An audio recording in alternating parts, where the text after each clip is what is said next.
barbershop conversation, guys. Feel free to hit the subscribe button. So I'm gonna post a flyer tonight. We'll get it popping. We'll get it off and running. Also, part two.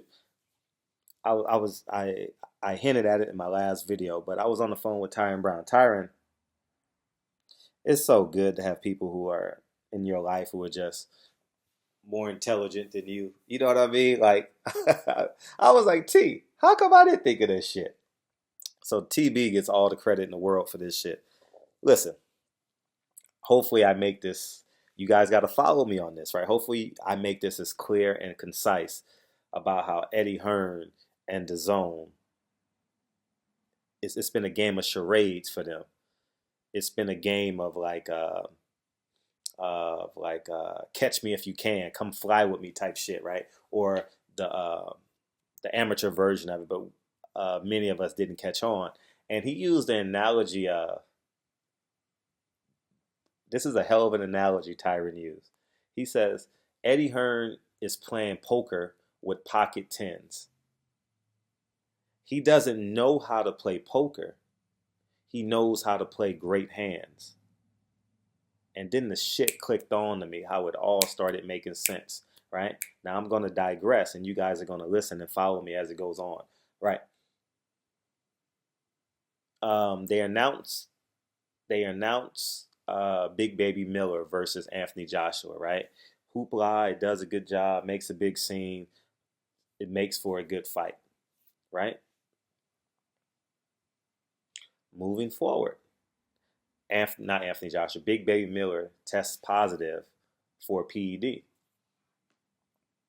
right? In the meantime, they're promoting Canelo versus what's the guy's name? Danny Jacobs, right? Now, according to DAZN, they're getting increasing memberships, right? They're getting increasing memberships to DAZN based off of the Canelo Danny Jacobs fight. Part two.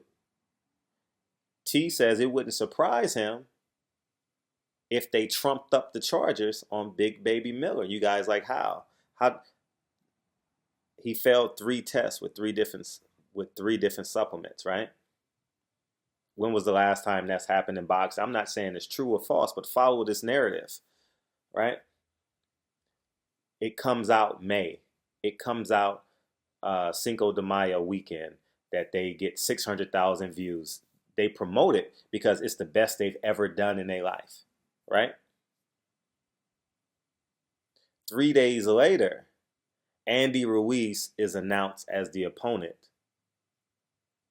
for Anthony Joshua. Do you guys see the symmetry? Mexican Canelo, Mexican Andy Ruiz, who wants to be the first Mexican heavyweight in the history of the sport of boxing. Where are they generating their fan base from? What do they want to parlay? They want to parlay the Mexican fan base, right? And then you fast forward to June 8th, Mexican style Triple G. Unbeknownst to them, they were going to fire Abel Sanchez, but what do they want to build in? They want to build in Triple G versus Canelo for Mexican Independence Day. All this makes sense. This has been a game of charades by Eddie Hearn. He's had pocket tens this whole time, and we didn't know. You didn't know your ace king quite possibly could have been good. Your ace queen, your ace jack.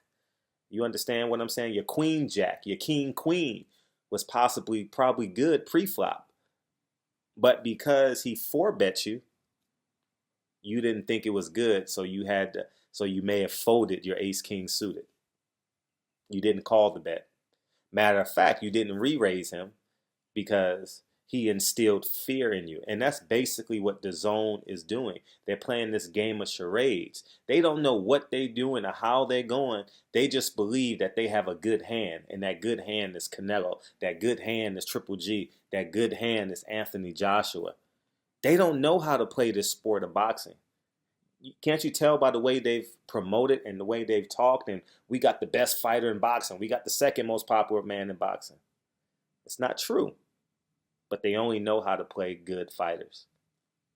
And I was listening to TB and I was like, dude, You're making so much sense. I wish I could have recorded it because it sounds so much better in his voice. But I was off to pick up Lincoln. But if you follow this, I'm not saying Big Baby Miller is guilty, and this is a big conspiracy. Uh, Big Baby Miller gate. I'm not implying that. Maybe he was only guilty of one, and they could have fixed it. And maybe they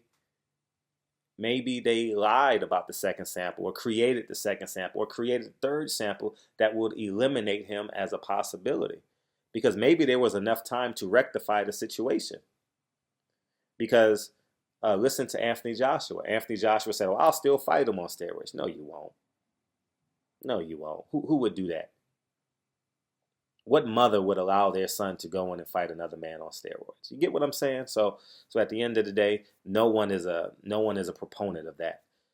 So, and then fast forward to this. Eddie Hearn, part 2 to this narrative. Part 2. Listen carefully. Listen very carefully. Eddie Hearn knew Luis Ortiz was fighting Deontay Wilder. He told you in videos, right? I knew Luis Ortiz was fighting Deontay Wilder. I didn't tell him. Maybe he knew. Maybe the word got out. He knew. Fight week, Anthony Joshua calls out Deontay Wilder. Remember, he's been in Miami, Florida, or wherever he's been for probably a month now, training, maybe too much training, and didn't even mention Deontay Wilder's name. How do Deontay Wilder knocks a man out in Brooklyn? If Deontay Wilder goes 12 rounds with Dominic Brazil, they don't even mention Deontay Wilder's name this week. Think about that. This is a game of charades. Remember, Eddie Hearn has pocket tens. You understand where I'm coming from? And because Deontay Wilder knocked this dude out in the most impressive victory in the sport of boxing this year, they have to leverage and parlay him. Why didn't they call him out the Sunday morning after the fight? Which would have been the most populous decision, right? Call him out Sunday morning, send a tweet, send a DM, post it. Bring on Wilder! Whatever he said when he beat Povetkin. You understand what I'm saying? So think about this. Think about this. See this as an entire apostolate. Don't see it as a piece. See this story I'm telling you guys in its totality, and it will make sense. Don't piece it together. Think about this story as a whole. And you're like, wow. Eddie Hearn doesn't know what he's doing. He's picking it up piece by piece by piece. But when John Skipper realized that Canelo's people is the biggest impression he's made on the American market, who does he want to fight Anthony Joshua? A Mexican guy. Take it back to, remember, they learned from the Earl Spence Mikey Garcia fight. Who gave Mikey Garcia hope? The Mexican fan base. How many pay-per-view buys did they do? 400,000. Mexicans believe in that. They nationalistic, or they very prideful and brown pride. They have every right to be, and I thank God that they are. And now does this all make sense to you now? It's the business. It's the sport of boxing. Boxing isn't a sport first. It's a business. Now, you can go on and fight, and you can go on and jump, hoop, or holler. But at the end of the day, Eddie Hearn only has pocket tens.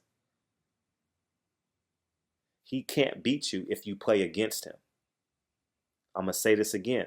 Eddie Hearn and DAZN cannot beat you if you play against him. If you make the call, you will defeat him. He only has pocket tens. If you have ace king and a queen comes on the flop, you can play the queen. Eddie Hearn will fold his hand. Or he's going to bet pretending he has the queen. And you have ace king. You got to make a decision. Do you play or do you fold? But I digress and say Eddie Hearn won't bet the queen because he doesn't know how to play poker. He only knows how to play big hands. Hopefully this made perfect sense to y'all. I was on the phone today and it made perfect sense to me and I couldn't believe it. TB, appreciate you calling me today. Because I was falling asleep watching that presser anyway. I genuinely appreciate. So anyways, man, Barbershop Conversations. Feel free to hit the subscribe button. Genius, TB. I'll holla. Peace.